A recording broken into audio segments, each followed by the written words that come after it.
Deux arrêtés ministériels ont été publiés il y a un mois à peine, un sur les bruits de chantier, l'autre sur l'encadrement de chantier. Autrement dit, des mesures anti-bruit sont désormais mises en place.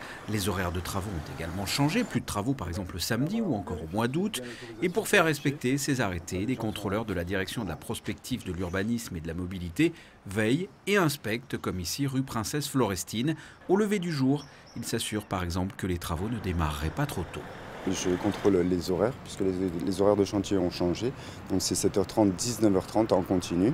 Je vérifie que sur le chantier, on utilise les engins les plus performants, les plus novateurs et avec un impact de bruit minimum. Il contrôle, entre autres, pour les opérations immobilières qui sont en cours de réalisation, la bonne tenue des chantiers, les horaires de chantier, la mise en place de procédures ou du moins de mise en place de murs acoustiques ou l'emploi d'engins et matériels le mieux adapté, le mieux approprié pour le chantier.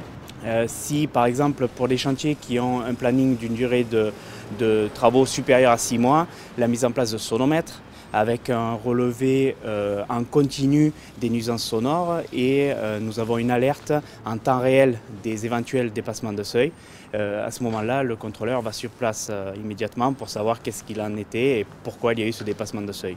Sur une cinquantaine de chantiers autorisés, 19 bénéficient d'une exemption, dont 5 se terminent en 2019. Actuellement, 4 contrôleurs, et très prochainement 6 au total, effectuent régulièrement des contrôles sur l'ensemble des chantiers en principauté.